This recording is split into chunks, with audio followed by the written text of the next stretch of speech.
Eurovision 2019'dan isteyenler var. Ne istiyorsunuz 2019'dan? Birinciyi isterler herhalde değil mi Özgün? Tabii ki hocam. Birinci çok merak ediliyor. Çingiz çok merak ediliyor. Hadi o zaman kısa kısa bakalım. Sesini bayağı kısıyorum. Hadi bakalım bir alamete giriyoruz. Muhtemelen canlı yayından sonra telif yiyebilecek bir yer. Duncan Lawrence Arcade. Değil mi? Grand Final. Evet. Netherland adına. Bir parçayı izleyelim, dinleyelim. Kısıyorum iyice. Artık bilen biliyor zaten parçayı. Hafif hafif duyacaksınız. Çok az duyacaksınız. Bir kere şöyle söyleyelim. Bütün canlı performanslar kötü bence. İsrail'de. Onu söyleyeyim. Ya ses sistemi ya başka bir şey. Hiçbiri sağlıklı değil. Hepsi detone dolu.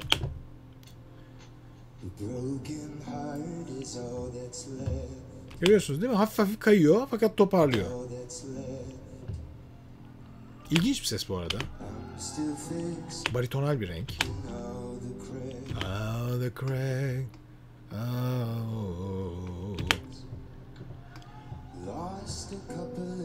Yumuşak bir renk.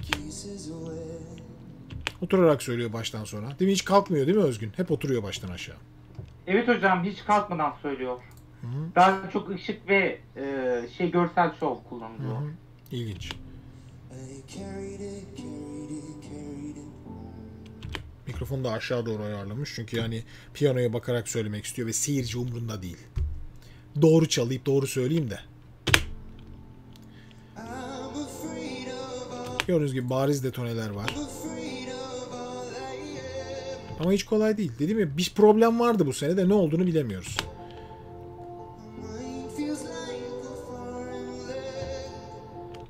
Ses rengi güzel. Biraz naif bir renk.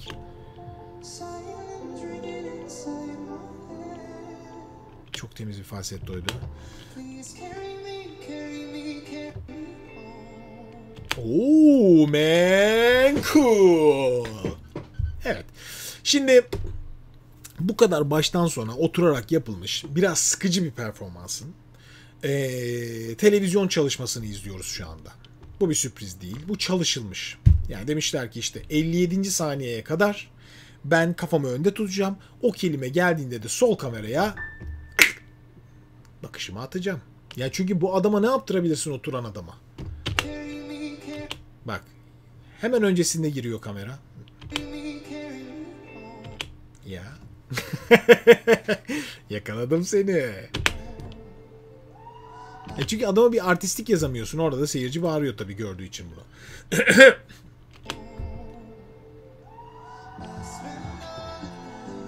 Tamam, ritim başladı. Bundan sonra zaten piyano çalmasa da olur. Ki zaten bence piyanosunun sesi de kısık veya kapalıdır.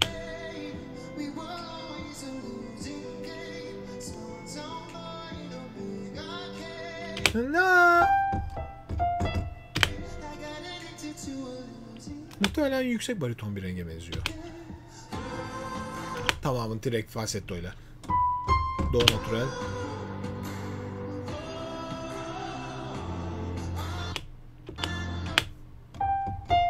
Fa natural.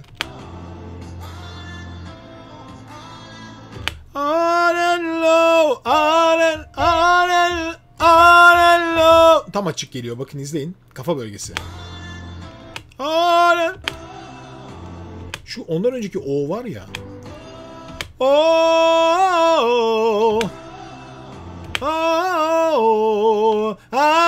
Bu O bölgesinde bunu tutarak açıklığı hazırlıyor ve A'yı daha kolay veriyor. Eğer böyle bir ara pasaj olmasaydı A çok lezzetli gelmeyebilirdi. Sesi ısınıyor. Daha kolay oluyor. O bölge çalışırken başka bir harfa dönüştürüyor çünkü. Temiz. İyi bir şarkıcı ya.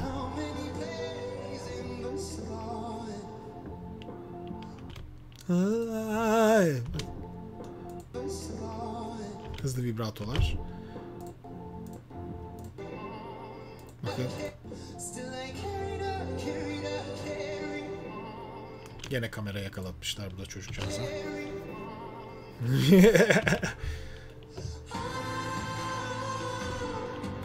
Burası zaten koray.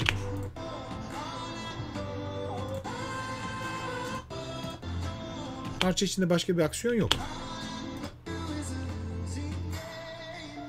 Bakın burada bile çatlıyor. Ya bir kere şarkı söylediği pozisyon çok kötü. Yani şu oturarak söyleme fantezisi, işte mikrofon aşağıda falan. Sürekli bozuyor. Bakar mısınız ne hale gelmiş yani? Neredeyse kamburu çıkmış bu pozisyonda. Ya bu şekilde de bakın. Bakın kırılıyor sesi, izleyin.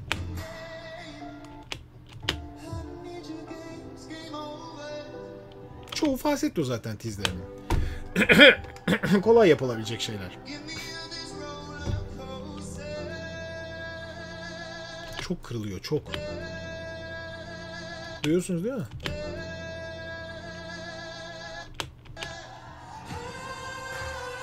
Burada show başlıyor. Yani şimdi ne diyeyim yani, çok aşırı güçlü bir ses falan değil.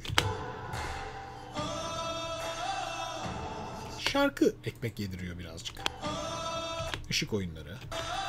Orada aç bari kollarını demişler ki birazcık güzel görün yani. Farklı bir şey yap. Yoksa böyle sıkıntıdan uyku getirici.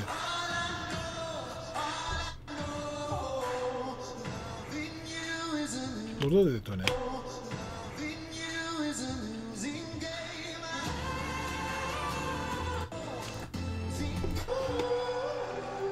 Bitirsin.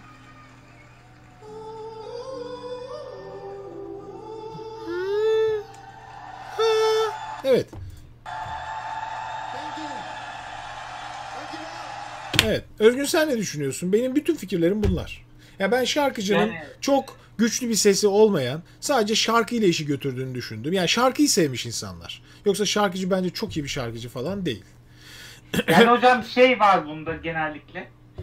Duncan X Factor yarışmasından, X Factor diyorum pardon, The Voice yarışmasından gelme, orada tanınarak teklif alan bir şarkıcı. Yani sahne kariyeri var, televizyon kariyeri var, tanınıyor falan filan. Yani o yüzden de böyle teklif götürülen sanatçılara özel şarkı yazılır.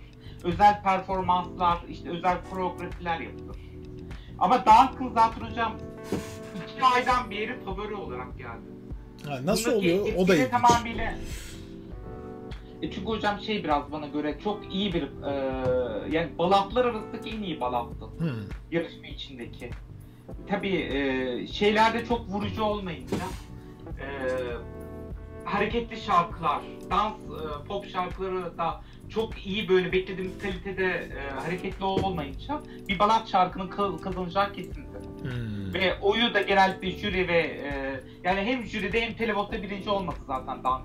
Öyle mi? Bak o da çok ilginç. Tabii ortalama sayesinde birinciliği kazandı. Demek ki yani insanlara en iyi balata oy vermeyi tercih etmişler jüri ve televoting olarak.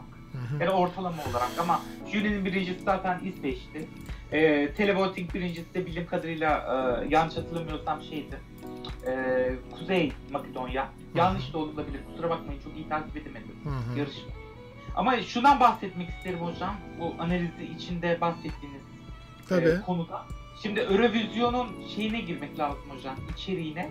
Eurovision bir TV şovu. Dünyada en çok izlenen TV şovu. Evet.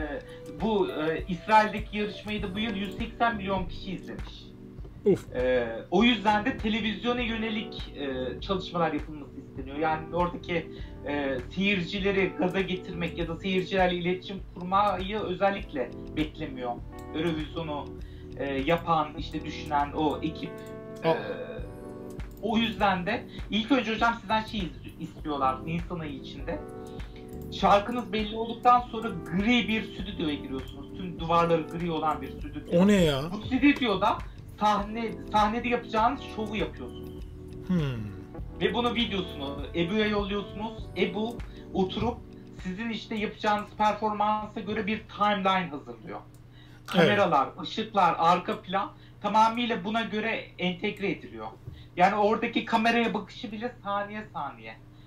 İşte Spider-Cam'in yukarıdan inişi, başka bir kameranın zoomlayışı saniye saniye yazılıyor timeline'a.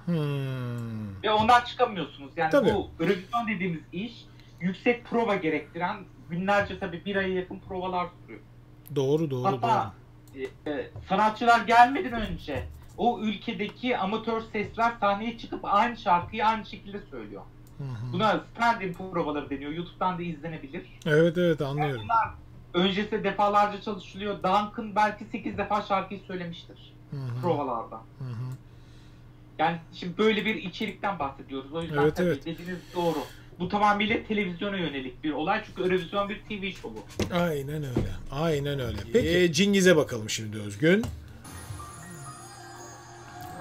Cengiz favoriydi ya. Ne oldu Cengiz'e? Vallahi hocam bence güzel bir yerde bitirdi 7. ligde. Özellikle facia bir 2018'den sonra 2019 Azerbaycan işi bence güzel değişti. İlk 10'da yer almak başarılı. Öyle mi diyorsun? Yani Cengiz'den daha yukarısını beklemiyor muyduk? Evet hocam, biliyorsunuz oylama sisteminde sürprizler oldu. Mesela şimdi az önce baktım hocam, Telebot birincisiymiş Norveç. Az önce özür dilerim yanlış söyledim Kuzey Makedonya diye. Norveç 291 puanla Telebot birincisi, fakat jüri Norveç'e 47 puan vermiş. Alt sıralara sokmuş. Yani halkın birincileriyle jürinin birincileri çok ters etmiş bir konu. Çok o yüzden tabii bu tür aksaklıklar olabilir. Bir de biliyorsunuz 2 defa revize edildi oylamalar. Bayağı bizim ulusal basında da çıktı. Yani şey değiştirildi. Sonuçlar değiştirildi. Çünkü yanlış verilmiş oylama. Mesela jüriler bir kart dolduruyorlar. Bu kartı yanlış doldurdukları için aslında az puan verdikleri ülkelere yüksek puan gitmiş. Oylar teslim edildiği sırada EBU buna el attı ve oylamayı 2 defa revize etti. Puanlamayı. Anladım. Şimdi bir anda sıralamalar değişti. Bunları da görmüş olduk. Bence yine iyi.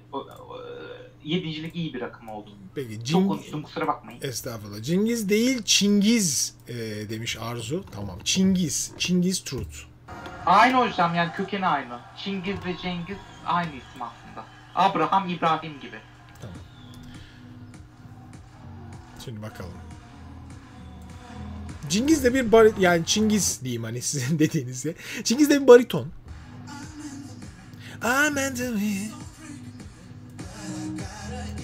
Acayip duble vokaller var yalnız. Gerçek sesin ne olduğu anlaşılmıyor bile. Yani bu sesin içinde başka ses daha var. Ya Eurovision'un bu durumunu hiç sevmiyorum ben Özgün ya. Yani tamam eyvallah hani eski sistemde de böyle kocaman bir orkestra vardı. Yani çok külfetli ve eziyetli bir şeydi o. Tamam onu geçelim. Ama yani altyapı playbacklerine bu kadar müsaade edilmesi normal mi sence yani? Bayağı başka bir vokal daha var. Oldu hocam. Ne oldu? Ya bu yıl şu oldu genellikle, tüm insan seslerinin canlı olmasına özellikle dikkat edildi. Yani Cengiz'in arkasında 5 kişilik bir vokal grubu var. Bunlar sahnede değil, sahne arkasından şarkı eşlik ediyorlar. O da bir komedi. Yani. Komedi. Duncan'da da vardı az önce. Duncan Lawrence'ın da 5 kişilik bir vokal grubu vardı. Bu da sahne arkasındaydı. Çok kötü. Yani özellikle bu yıl müziğin playback olmasına daha çok şey yapıldı. Geçen yıl yarı playback uygulanabiliyordu. Eğer vokal çok güçlü değilse onun sesi de kullanılabiliyordu ama bu yıl ona özellikle dikkat edildiğini duymuştum. Ama tamamıyla insan seslerini canlı. Ya tamam canlı da şu an Cengiz'in sesinin içinde bir tane daha aynı ses var.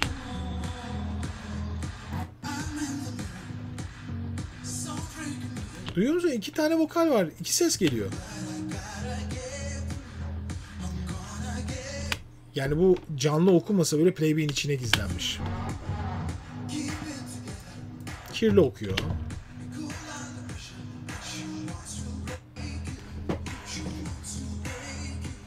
Sahne şovu güzel. Değişik bir sahne şovu. Bol bol falsettolar geliyor. She's... Çok net bir bariton. Çok net bir bariton.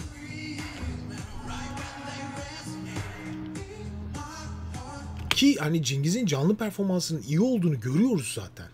Bu kadar iyi bir performansı varken, bunu hissettiriyorken bize bu kadar back vokal gizlemek dinleme lezzetimi çok düşürüyor bence.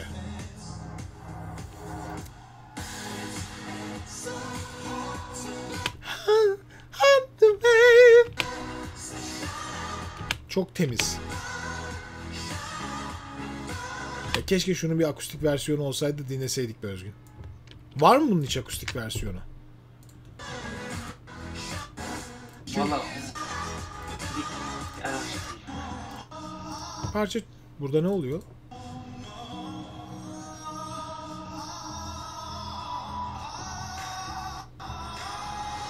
Ah burada işte burada Azerbaycan kendini gösteriyor. Sol diyez. Güzel bir yüksek bariton renk. Ya ben açık söyleyeyim. Cingiz'in sesini ben birinci olan çocuktan daha çok sevdim. Çok daha kaliteli bir rengi var bence. Okuma becerisi, okuma yetkinliği, kıvrabil, esnekleşmesi çok daha başarılı. Genel olarak bütün parçanın tamamında da bence çok daha tona sadık kalmış. Ama hani tamamen şarkı seçimiyle alakalı bir şey olmuş. Bilmiyorum, bence güzel. Çok böyle detaylı giremiyorum ama. Peki. Canlı yayının sonu. Efendim Özgür. Canlı yayın stüdyosuna attım hocam. Cingiz'in akustik paylaşımını yapmış, akustik versiyonunu. Aynı parçanın mı? Evet, kendi kanalında var. Canlı yayın stüdyosuna attım hocam. Merak ettim, bakacağım. Bu arada da şeydir hocam, Cengiz bir aslında jazz soul sanatçısıdır. Bu da aslında pop jazz diye nitelendirilebilir mi bilmiyorum. Evet. Bir dinleyeyim Özgün.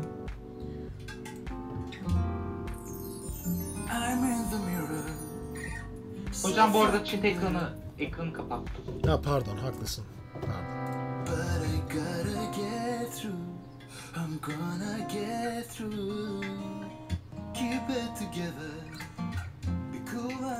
Cool. Çok iyi çekilmiş video. Bakalım ne kadar.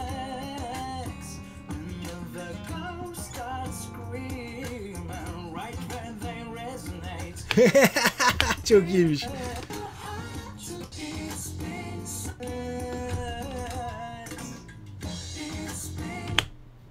Röya değil mi ya? Röya Rızvan'daki Röya, bu arkadaki vokal.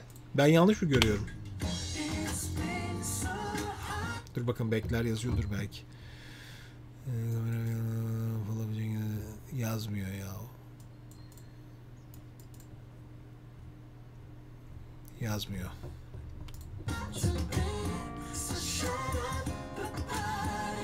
Ya bu versiyon daha güzelmiş ya. Vallahi daha güzelmiş.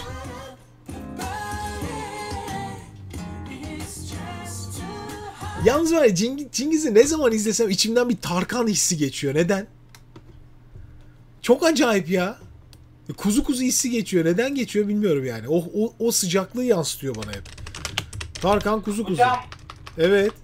bu arada Röya imiş. Röya değil mi? Bak nereden? Sesten bir sürü onay geldi. Hiç acımam. Görürüm. Tarkan'ın kuzu kuzuydu değil mi? Kuzu kuzu canlı. Var mı hiç canlı? Ha, eski nostalji şu mesela bak. Oh. Bu da ne performans.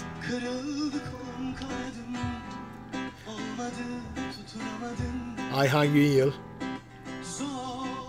Bak abi bak, canlıya bak. Ya neden Tarkan ya? Kaç yılı? 2001. En ufak bir autotune yok. En ufak bir sese müdahale yok. Adam okuyor arkadaş. Okumaya bak.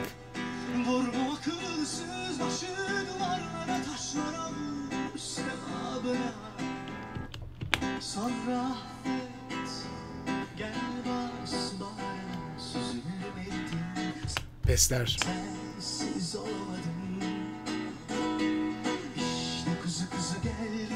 Şimdi Cengiz'i açalım.